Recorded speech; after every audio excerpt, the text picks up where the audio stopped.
A little girl touched the ink on his wrist and made 5 armed men stop breathing. Claire had not meant to say it out loud. She had only stepped off the county bus because the driver told her the line ended there, at a gas station so small it looked stitched onto the side of the highway by sheer stubbornness. She stood near the ice machine with a paper bag in one hand and her backpack hanging from one shoulder, trying not to look as lost as she felt. Her sneakers were dusty. Her jaw was tight. She had come to ask a question no one in her mother's town would answer anymore. Then the motorcycles rolled in. 5 of them. The sound hit first, a hard metallic thunder that rattled the soda signs in the window and made the 2 men by the pumps go silent. Chrome flashed under the station lights. Leather cut through the yellow glow. The riders came in slow, not showing off, not smiling, moving with the kind of control that made everyone else move back without being told. Claire's hand tightened around the bag. The oldest of the riders swung off first. He was broad-shouldered, gray at the beard, with a scar cutting through one eyebrow and a black vest stretched over a faded work shirt. He looked like the kind of man people crossed the street to avoid. He also looked tired in a way that ran deeper than sleep. He walked to the cooler by the entrance, peeled off his glove, and reached for a bottle of water. That was when Claire saw the tattoo on the inside of his wrist. A small, clean mark, dark with age. Not flashy, not gang ink in the way she had expected. A symbol built from 5 lines and 1 broken circle, with a narrow slash through the center, like something interrupted halfway through becoming whole. Her breath snagged. For a second she was 8 years old again, sitting on the bathroom counter while her father shaved before work. She remembered soap on the mirror, country radio humming low, his hand lifting her chin when she had a fever. And there, on his wrist, the exact same mark. The paper bag slipped from her fingers and hit the concrete. Every head turned. Claire didn't even notice the can of peaches rolling away. She was staring at the man's wrist with such force that he followed her gaze, then instantly covered the tattoo with his palm. Too late, she whispered, because the memory had punched the air out of her. My father had this tattoo. The bottle fell from the biker's hand and struck the floor hard enough to burst its cap. Silence took the station. Not ordinary silence. Not surprise. Something heavier. The kind that enters a room like another person. The other 4 riders had heard her. One froze with his hand on the gas pump. One stopped mid-step by the register. One lifted his head so sharply his neck muscle stood out. The last one, younger than the others and meaner around the mouth, went still beside the bikes as if someone had put a knife against his spine. All 5 men looked at Claire. None of them spoke. The oldest rider's face changed first. Not into anger. Into recognition so violent it seemed to hollow him out from behind the eyes. "Who's your father?" he asked. Claire swallowed. Her mouth had gone dry. "Daniel Mercer." The younger rider, near the bikes, muttered a curse under his breath. The scar-browed man did not. He stared at her a second too long, then glanced at the others. It was quick, but Claire caught it. Not confusion. Not disbelief. A warning. That was when the pickup truck tore into the station lot. It came in too fast, tires spitting gravel, one headlight out. Claire turned at the sound and felt her stomach drop. She knew the truck. Rust on the driver's side door. Cracked taillight. Local plates. Wade Harlan, her mother's landlord. Gravel snapped under the truck's tires hard enough to make the gas station windows shake. The engine coughed once, then idled rough, nose pointed straight at the pumps like Wade Harlan owned the ground under them. For one stretched second, nobody moved. Then Claire did. She stepped back from the men in leather and reached for the station door, but the oldest of the 5 caught her wrist. Not harshly, just fast. His eyes never left the truck. The others had gone still in a way that did not look like surprise. It looked practiced, as if silence had once kept them alive. Wade climbed out wearing work boots, a stained canvas jacket, and the kind of grin that never reached his eyes. He spotted Claire near the ice machine and started toward her with easy confidence. "There you are," he called. "Your mama's been looking for you." Claire's chin lifted at once. "That's a lie." Wade's smile tightened. He kept walking until one of the bikers shifted half a step into his path. Not a shove, not a threat, just enough to force Wade to notice that Claire was no longer standing alone. The shift in his face was tiny but real. He knew what those cuts meant. "Didn't know this was club business," Wade said, trying on a laugh that didn't fit. "Girls in a little rent trouble. Family matter." Nobody answered him. That silence hit harder than a shouted warning could have. A cold current seemed to pass through all 5 men at once. Claire felt it, saw it in the way their shoulders locked, in the way one hand tightened around a coffee cup until the lid bent. Wade's gaze moved over them, then snagged on the tattoo behind Claire's ear. Everything in him changed. Not fear first. Recognition. He stopped dead, no more than 10 feet away. The biker holding Claire's wrist let go slowly. Another one set his coffee on the hood of a parked sedan with deliberate care, as if he suddenly needed both hands free. A third looked at Wade, then at the girl, then away toward the dark highway beyond the station lights. Claire heard her own voice before she realized she had decided to speak. "You know it." Wade swallowed. "I know enough to tell you to come home." "No," Claire said. "You know what it means." He took a breath through his nose, measuring the exits, the men, the girl, the cameras over the storefront. "You don't want to say things out here." One of the bikers finally spoke, the first words any of them had offered since the truck arrived. His voice was low, rough, and careful. "Then say one thing plain." Wade looked at him and did not answer. The refusal was answer enough. Claire stepped out from the line of men before anyone could stop her. "My father had this tattoo," she said, louder now, forcing every word into the open air. "When I told you that at the house, you acted like you'd never seen it. But you have." Wade's eyes flashed. "Kid, you told my mother he ran off." Her voice shook once, then steadied. "You told everybody that." The nearest biker turned his head toward Wade with a slowness that felt more dangerous than anger. Another rubbed a thumb across an old scar near his jaw. Claire saw something pass among them, a message without language. "Go silent." That was the only way she could describe them now. 5 grown men, broad as doors, suddenly motionless around a 17-year-old girl and a landlord with grease under his nails. Not one interrupted. Not one denied it. They were listening for the one thing they had hoped never to hear again. Wade tried for bluster. "This is getting stupid. I came to bring her back before her mother loses that trailer. Y'all want to stand around inventing stories, that's on you." The threat landed where he meant it to. Claire's mother. Home. The last place she still belonged. The price of standing there rose all at once.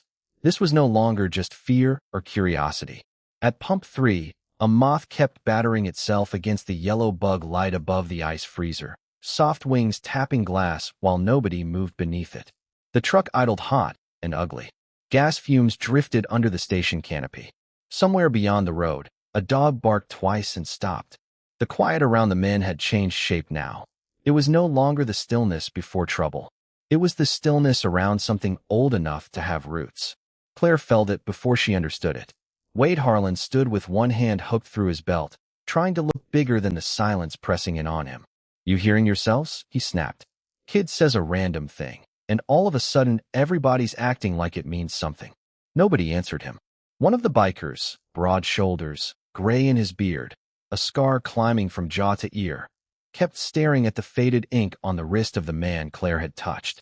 The tattoo sat just above the pulse, a small black mark, crude with age, almost blurred by skin and years. Earlier it had looked like nothing. A bad old tattoo. A shape without a story. Now every eye there treated it like a loaded gun. Claire's fingers tightened around the hem of her shirt. Her mother's trailer. Wade had thrown the words like a hook, and they had landed deep. If she pushed this further, he could make good on it. He could raise the rent, lock them out, claim he had reason. He could punish her mother before dawn. That fear should have shut her up. Instead, the oldest thing in the lot was not Wade's threat. It was the look on the face of the man with the tattoo. He had gone pale under sun-browned skin, as if a voice had reached through 20 years and grabbed him by the throat. Claire swallowed. "I didn't make it up." Wade cut toward her. "You don't need to say another." No, the word came sharp enough to stop him. It had not come from the tattooed man. A woman stepped out from the station office carrying a ring of keys and a paper ledger hugged against her chest. She was thin, late 60s maybe, with diner-white shoes and a face the county had weathered but not softened. Claire had seen her before behind the register, always quiet, always counting change twice. Tonight there was nothing quiet about her. She looked past Wade and fixed on Claire. "What exactly did your father have?" The question hit harder than Wade's threat because it asked for proof. Claire blinked. "A tattoo." "Where?" "Inside his wrist." Claire touched the same place on her own arm. "Left side." It was small. The woman set the ledger down on the hood of an old soda machine with careful hands, like she did not trust her fingers. What kind? Claire shut her eyes for 1 second and reached backward through years she had tried not to touch. Her father lifting her into a sink because she was too little to wash grease off by herself. The smell of motor oil. A laugh she remembered in pieces. His hand catching the faucet. Black ink flashing wet under kitchen light. Not a word, Claire said. Not a name. It looked like a hook with a line through it. Or maybe a nail bent into a shape. The scarred biker let out air through his nose. Not quite a breath, not quite a curse. Wade looked from face to face and found no help there. You people are insane. The woman ignored him. Did he ever tell you what it meant? Claire shook her head. Did he tell you his name? That made no sense. I know his name. The woman's eyes did not leave hers. Not the one your mother used. I mean before. A weight shifted across the whole group. Claire stared at her. Before what? The tattooed man finally spoke, voice rough with something deeper than anger. Before he disappeared. The world seemed to tilt a fraction. Claire had grown up on smaller words. Left. Died. The moth finally burned one wing on the bug light and dropped in a slow, crooked spiral to the concrete. Nobody bent to look at it. Nobody even breathed right. The silence after the word disappeared did not feel like surprise anymore. It felt older than that, practiced and nailed down, like something these people had built between themselves years ago and had never once stepped over since. Claire stood with both hands wrapped around the paper cup of hot chocolate gone lukewarm in her grip, and for the first time since the truck had pulled in, Wade Harlan did not seem like the biggest thing on the lot. The biggest thing was whatever had just passed through the faces around her. Men shifted near the bikes, but not one of them spoke. The heavy man with the silver beard looked away first, jaw tight enough to show a pulse in his neck. The woman beside him dragged a hand over her mouth. Even the tattooed man who had questioned Claire seemed to regret the sound of his own voice. Wade Harlan slammed his truck door. The crack of it broke the spell. Claire, he barked across the pumps, get in the truck. She did not move. His boots hit the pavement, one after the other, hard and certain. You deaf now? The gas station clerk had vanished from the doorway. The old radio inside still muttered through static, some country song too far away to matter. Beyond the lot, the highway carried on with scattered headlights and nobody stopping. Claire felt every inch of empty dark around the station. Wade came closer, his face red from drink or fury or both. Your mother's been looking for you. His eyes cut toward the line of bikes, and contempt twisted his mouth. You don't stand around with trash. The tattooed man took one step forward. The silver-bearded man caught his arm before he got farther. It was so quick Claire almost missed it, but she saw the warning in that grip. Not fear. Not hesitation. A rule. The tattooed man looked down at the hand on him, then at Wade, then back at Claire. Something ugly passed through his face and went still. He stopped where he was. Wade noticed. He smiled without humor. That's what I thought. Claire's stomach turned. He should have been afraid. Every story she had ever heard, every look people gave men like these, every inch of them said he should have been backing away. Instead, he walked straight to her and reached for her elbow like the whole lot belonged to him. Come on. Claire jerked back before he touched her. I'm not getting in. Wade's eyes narrowed. That wasn't a question. The words came out of her before she had time to weigh them. Why did my mother lie about my father's name? Everything froze again. But this time Claire had done it. Wade's hand stalled in midair. Not because he cared what she felt. Because he had not expected that question here, in front of them. His gaze snapped to the tattooed man, then to the silver-bearded one, measuring damage. You don't know what you're talking about. Then say it. Claire shot back, voice shaking anyway. If he left, say he left. If he died, say where. If that tattoo means nothing, why are all of you acting like somebody opened a grave? The woman by the bikes shut her eyes. Wade's face changed. It was small, fast, but Claire saw it. Not guilt. Panic. And still no one from the group moved. That was the worst part. Not their silence. Their obedience to it. The silver-bearded man finally spoke, but not to her. Let it go. The tattooed man turned on him. She has a right. No. The word cracked like a board split over a knee. Everybody looked at the speaker. One broke had not said much since Claire arrived, but when he moved now, even Wade stopped talking. The word hung in the hot air between the pumps and the idling truck, hard enough to stop even the bugs from sounding loud. One broke stepped forward out of the half-circle of men, as if he had crossed an old line before and hated himself for knowing where it was. His shoulders were broad, but it was not size that changed the space. It was rank of a different kind, the kind built from memory and debt. Wade's jaw tightened. The silver-bearded man looked away first. Claire kept one hand wrapped around the edge of the ice freezer because her knees had started to feel loose. The little blue wildflower on her wrist had gone slick with sweat.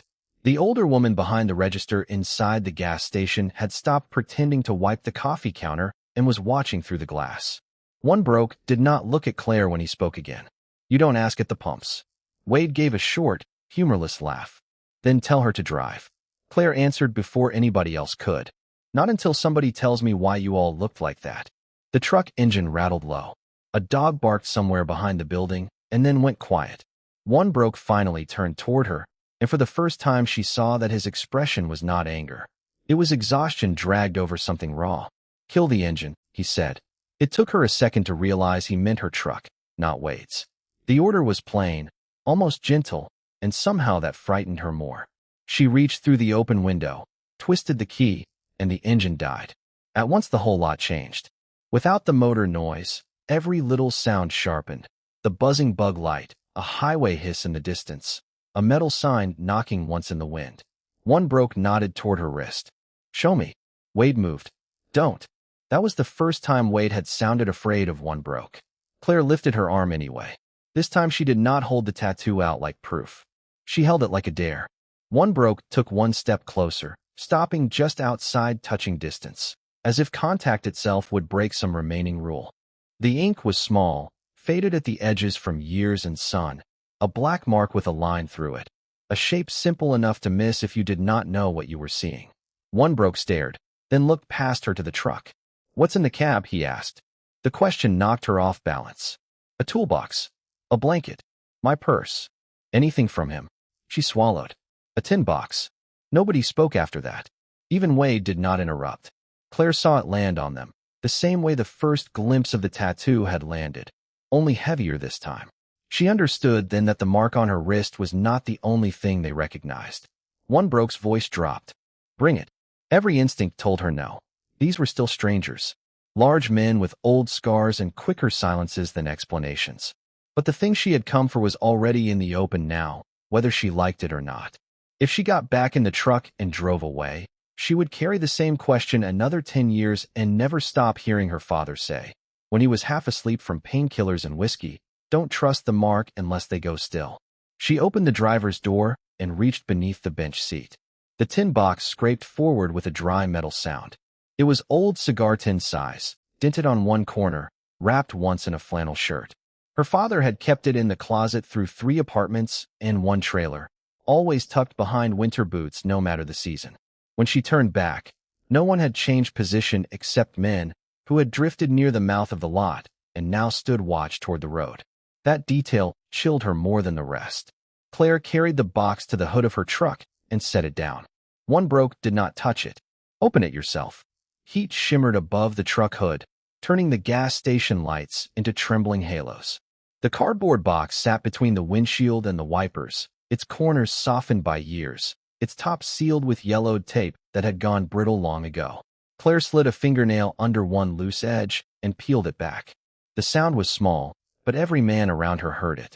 Inside lay a folded flannel shirt, an old tobacco tin, a Zippo lighter, and a stack of photographs tied with a shoestring gone gray with dust. Nobody reached for any of it. Claire picked up the lighter first. Brass, worn smooth at the edges. A deep scratch ran across the front. On the back, someone had carved a date by hand. The last number was almost gone. One broke's jaw tightened. "That was his," Claire said quietly. No one answered. She set the lighter down and opened the tobacco tin. A smell of machine oil and old paper slipped out. Inside were 2 things only.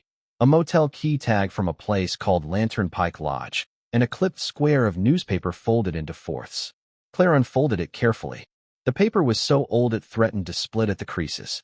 A single photograph sat beneath the clipping. 5 younger men stood in front of a cinder block building with their bikes angled beside them. Their faces were leaner, harder, not yet weathered into the men around her now. But there was no mistaking them. Men on the far left. Go silent beside him. Name buried with both hands hooked in his belt. Never returned to in a denim vest. One broke near the middle, and where the fifth man should have stood, there was only a torn white scar across the print. Claire looked up so fast the hood rattled under her hands. You said there were 4 of you with him. This time nobody pretended not to understand. The clipping shook once in her fingers. She flattened it against the hood and read aloud the visible line. Local mechanic missing after fire east of county line. The rest had been cut away too close to make full sense of it. Men did not turn from the road. Put that down. No. Her voice came steadier than she felt. You all stood here and acted like my father disappeared into thin air. But there were 5 men in this picture, and somebody tore one out. Go silent dragged a hand over his beard. Name buried stared at the concrete. Never returned to look toward one broke, not for permission, but like a man bracing for impact. One broke stayed where he was, shoulders square, eyes fixed on the torn edge of the photo. We told you what mattered. That's a lie. The word landed harder than she expected. Maybe because it was not aimed at one man now, but all of them. For the first time since she had arrived, the silence that followed did not feel defensive. It felt guilty. Claire picked up the motel key tag. Room 12. Lantern Pike Lodge. Who was the 5th man? Men finally turned around. The overhead light cut a white line across his face. That isn't your road. It became my road the day my father came home with a tattoo and started checking the locks 3 times a night. A muscle jumped in Go Silent's cheek. Claire held up the photograph. Who did you cut out? No one moved. Then, from the far edge of the lot, Never returned to step forward. It was the first time he had chosen the center instead of the shadows. We didn't cut him out, he said. Every head turned. One broke's expression changed by less than an inch, but it was enough to show strain beneath it. Men swore under his breath. Claire locked on to Never returned to. Then what happened? He tore himself out. Never returned to said. Not from the photo. From us. Go Silent shut his eyes for a second like the words hurt to hear spoken aloud. Name buried muttered. Don't. The cicadas had gone quiet, as if the dark beyond the pumps had leaned closer to listen. Nobody moved after Name buried's warning. The cardboard box stayed on the truck hood between Claire and the men, its old tape lifting at the corners in the heat. The gas station lights buzzed overhead. Somewhere beyond the road, a semi groaned through its gears, then faded into the black. Claire kept her eyes on Never returned to. You said he tore himself out. Start there. Never returned to did not answer right away. He looked past her shoulder, not at the highway, but at the tree line behind the station where the pine woods began. His face had the hard stillness of a man standing in front of a door he had spent years pretending was bricked over. We buried his name, men said roughly, as if trying to grab the story back before it got loose. That should have been enough.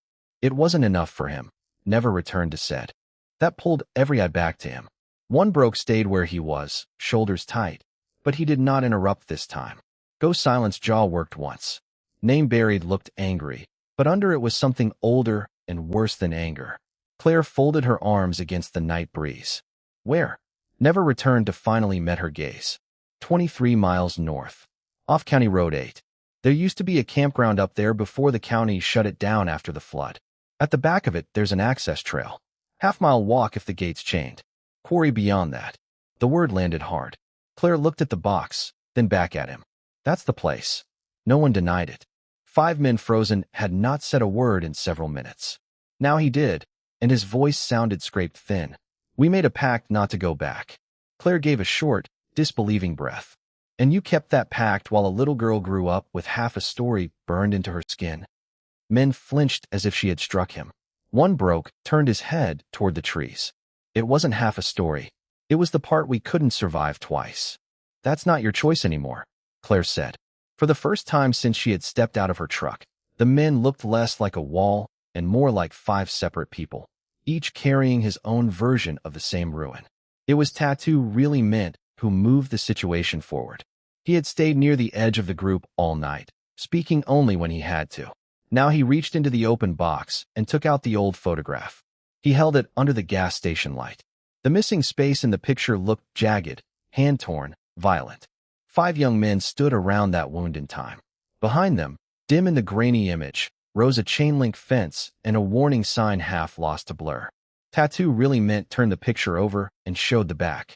A set of faded directions had been written there in blue ink, the letters shaky with age but readable. County Road 8. North Gate. Old Quarry Office. If anything happens, burn this. Claire stared. Go Silent swore under his breath. Never returned. Two's eyes closed for 1 second. I didn't know that was on the back. You never looked? Claire asked. No. The answer came from 5 men frozen. Because looking meant admitting we might need to return. Silence spread again, but this one was different. Not the silence of refusal. The silence of a locked thing finally opening. Claire took the photo from Tattoo Really Meant and slid it carefully back into the box. Then we go now. Men barked a humorless laugh. At 10:30 at night? Into a flooded quarry road that hasn't been maintained in 20 years. You afraid of the dark, Claire said. Or afraid of what's still there? His mouth shut. One broke stepped in before men could answer. Road's bad after rain. Bridge over the drainage wash is probably gone. Rainwater still clung to the gravel beyond the pumps, turning every rut at the edge of the lot into black glass. The warning about the washed-out bridge should have ended the argument. Instead, it pushed the silence deeper. Claire did not look away from one broke.